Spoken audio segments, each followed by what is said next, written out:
From the Washington Post, Oklahoma non-binary teen died after school fight amid reported bullying. Next, Benedict collapsed the day after an altercation in a girls' bathroom at the public high school they attended, a school where relatives say the 10th grader, who used they-them pronouns, had been bullied for being non-binary. Whether Next died as a direct result of injuries sustained in the brutal hate-motivated attack at school or not, Next's death is a result of being the target of physical and emotional harm because of who Next was, the LGBTQ+ advocacy group Freedom Oklahoma declared Monday. It was a day of multiple statements. The one from the school district provided some background. The fight on February 7th involved several students at the high school. It was broken up by other students and a staff member. All of those involved walked under their own power to the assistant principal's office and nurse's office, and per district protocols were evaluated by the nurse. Officials did not summon an ambulance or police in keeping with those protocols, the statement said.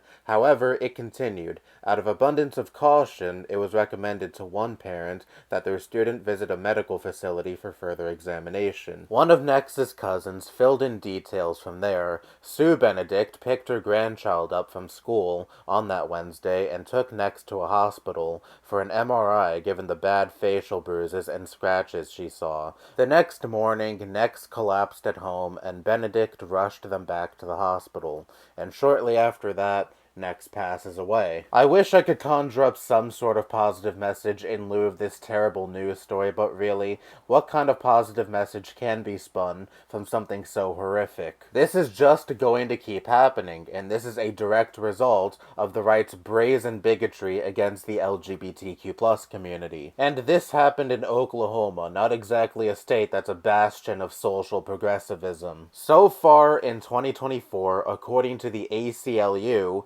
54 anti-LGBTQ+ bills were introduced in Oklahoma, and were only in February. And yet, Republican Governor Kevin Stitt, Oklahoma's governor to be more exact, had this to say about the tragedy. Our hearts go out to Nex's family, classmates, and the Owasso community. The death of any child in Oklahoma school is a tragedy, and bullies must be held accountable. In 2022, Kevin Stitt signed an anti-trans bill into law requiring school students to attend bathrooms that matched their quote-unquote biological sex at birth. The fight seemed to have stemmed from the fact that Next was non-binary using the girls' bathroom, so therefore, if that is the case, your laws and rhetoric are what inspired the fight that killed this 16-year-old, you fucking ghoul, so spare me the crocodile tears. You, your political party, and all of these conservative pundits are the real bullies. Your disgusting, bigoted rhetoric leads to situations like this. People who just want to fucking live life, losing their lives because they dared not conform to your stupid values. And you don't care one fucking bit, because if you had an ounce of empathy for these people, you would have done some major self-reflection a long time ago and realized that constantly dehumanizing these people, saying they're all groomers, they're out to get your kids, they want to indoctrinate the youth, leads to shit like this happening. But you don't care because this is the unstated end goal. Scare the LGBT community back into the closet or they end up like this person. If you think I'm being hyperbolic, notice that all of these conservative talking heads who always screech on and on about how the LGBT community is so heinous, supposedly, says absolutely nothing in response to stories like this. They don't acknowledge it because they have blood on their hands, and they know they have blood on their hands, but they can't give a shit less. They want their bigotry to be normalized at all costs, and if that means some LGBT people have to lose their lives in the process, oh well, it's not like these pieces of shit valued their lives to begin with. And I would also go a step further and say all of those who consume anti-LGBT content, share it around, parrot the talking points they hear from these talking heads, also have blood on their hands. Because they help this shit spread and get into the eyes and ears of millions of people, and some of those people will have such little regard for the LGBT community to the point where they would happily beat members of this community. And this is what happens happens when you constantly dehumanize a minority group of people. You strip them of their humanity, paint them as this evil force you must oppose against at all cost, and no shit, you're going to get some people who are brazen enough to physically assault those who are part of said minority group, potentially to the point of death. Ryan Walters, superintendent of Oklahoma's public education department, appointed Kaya Rychik to their library advisory board. Kaya Rychik is behind the Twitter account Libs of TikTok,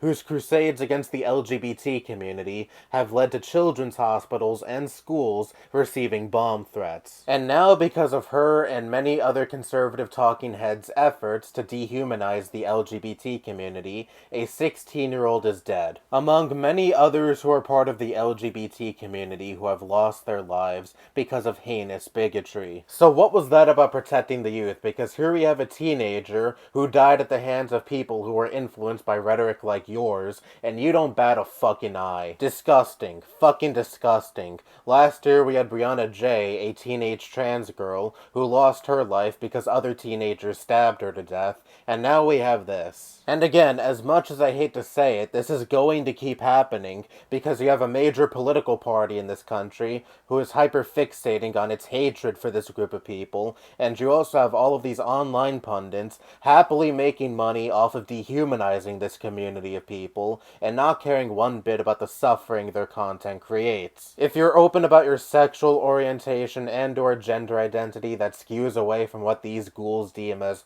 quote-unquote normal, please be careful. Do not back down and hide yourselves in the closet because that's exactly what these people want you to do, but at the same time, please keep yourselves safe. Rest in peace, Nex. That's all I have to say. Bye-bye.